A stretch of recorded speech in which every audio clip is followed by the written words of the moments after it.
Oh, welcome back to another episode on my channel. This episode is being filmed later than I thought it would be because this video that I'm about to film is my England versus Belgium friendly review. So in this video I'm going to be reviewing the game that took place yesterday between England and Belgium, which ended in a 2-2 draw. I'm going to go through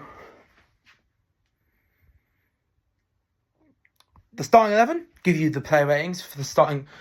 I'm going to go through the starting 11, give you ratings out of 10 for each member of the starting 11. I'll then go through the subs and give you a rating for each of the substitutes.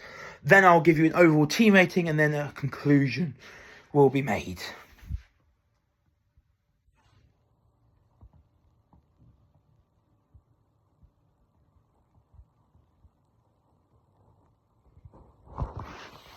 So we're going to start with the player ratings.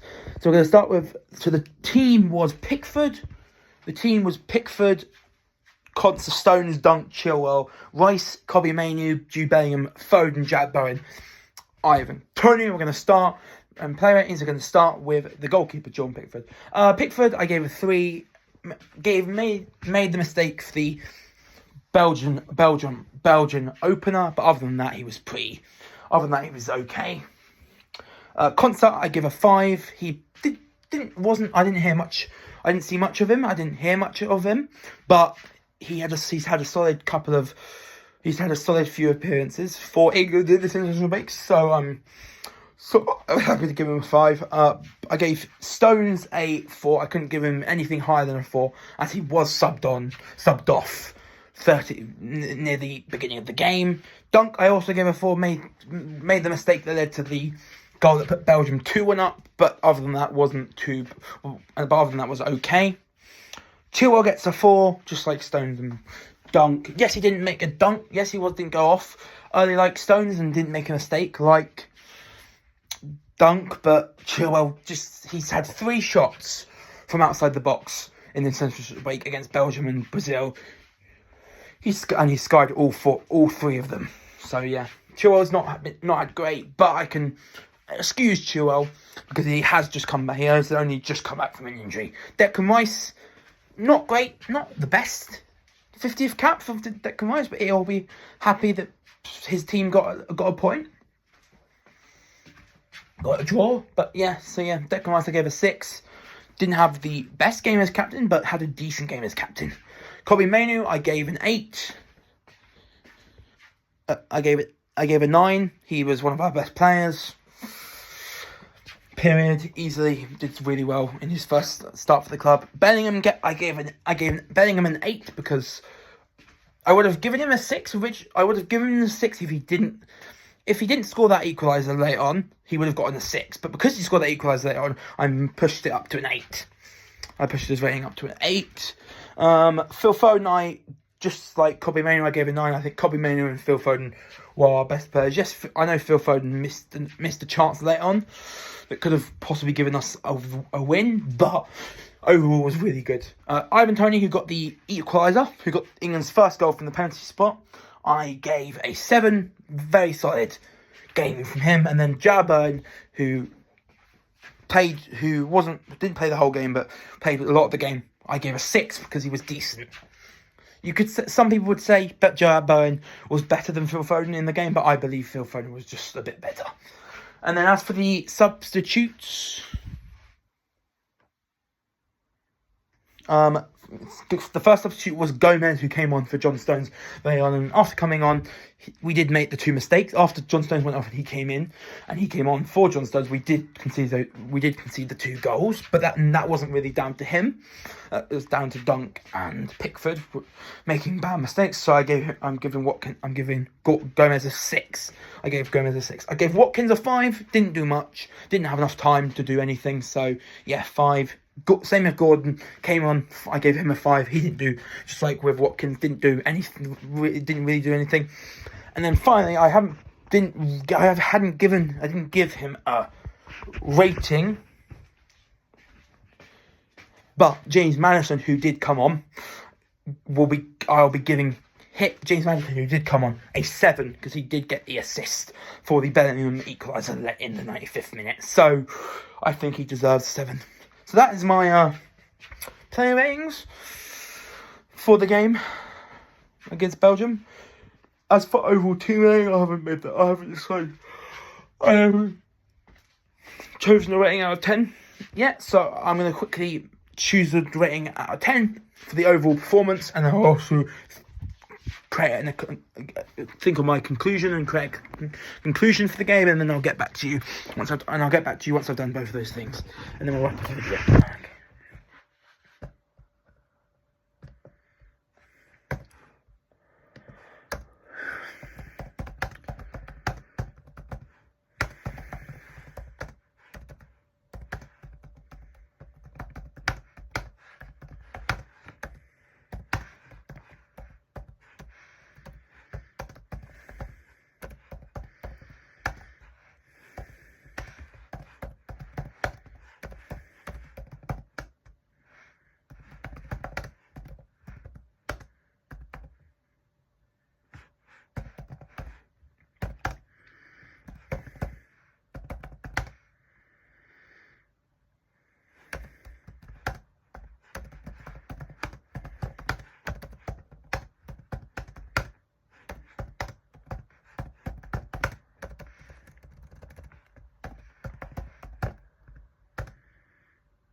Okay, so I've given the team an overall rating out of 10, and I've written my overall conclusion on the game. So first up, for team rating, I gave it 8 out of 10, a much more improved performance, and a much better performance than the performance against Brazil. A lot more good player performances, not just a much better team performance, but better player performances, and just generally an overall a good result. We deserve, I'm gonna say it again in the conclusion, but we deserved at least a point at the Belgium game. We were the better side easily. Other than the 2 goals that we gifted Belgium weren't amazing, and we weren't amazing. We did well to be able to limit we did well to not concede after we went 2-1 down. But yeah, 8 out of 10 I think is a fair result. It was definitely a better team performance than the Brazil game, and I think an 8 will suffice. 9 out of 10 will suffice. As for my conclusion, could have been better. First thing could have been better. We should have probably won. We had a few chances. One from Phil Foden that should have probably been put in the back of the net. One for Kobbie Mainoo, who was unlucky to not score, but it was a very good save from Matt Sells, the Belgian goalkeeper. Tony got his goal, which was nice. But like I said, it could have been better. But the good thing is that it was a much better, much more improved performance than the performance against Brazil. We deserve, like I said, literally a few minutes ago, we deserved the draw. We were the better team throughout the night. Throughout the entire 90 minutes, despite making those two big errors that led to both of the Belgian goals. But we were the better side and we deserved a point. We probably deserved more, but we at least deserved a point. Like I said, Mainoo and Tony both had decent full England debuts. Pickford's I think it was Pickford's worst game in an England shirt, which is crazy because he's always performed in England, so I would say it's probably his worst game in an England shirt.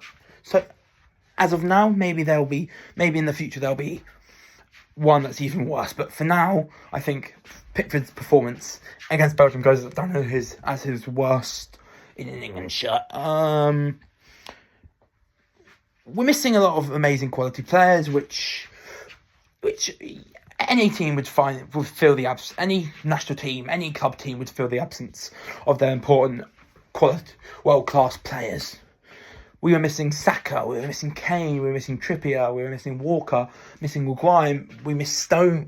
We had Stones Stone started, but then got subbed on, so he missed him. So we went the whole game without Maguire, Trippier, Walker, Kane, Saka.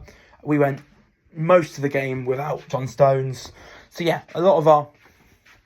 we are missing a lot of amazing quality players, but that still doesn't make up for the poor performance, the poor overall landscape of the two international games. Awful, really, but not great against Brazil. Much more improved against Belgium, but as performances go across two games, not the best. So we'll have to wait and see what happens in our final two games before Euro 2024 against Bosnia and Iceland. Hopefully with our strongest possible Euro 2024 squad. And then, obviously, the tournament, then, obviously, after Bosnia and Iceland, we'll see what happens in the lead up to the first game on June 16th, the tournament opener for England again at Euro 2024 on June 16th against Serbia. Hopefully, there'll be no injuries between the time Southgate's. Hopefully there'll be no injuries between when Southgate announces the Euro 2024 squad to the start of the tournament. But yeah, that's it. That's it for my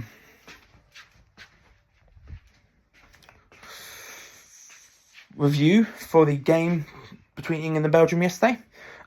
Please watch my preview on the that I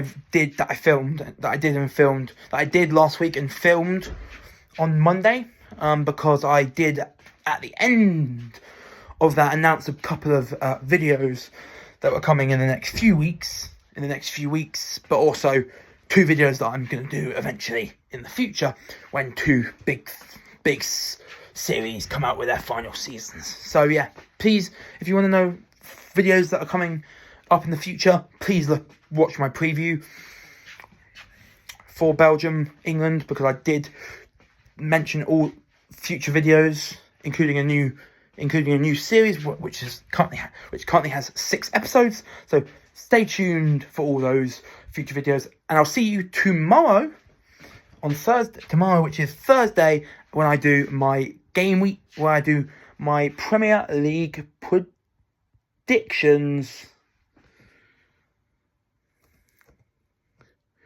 for game week. Let me check quickly. Which game week?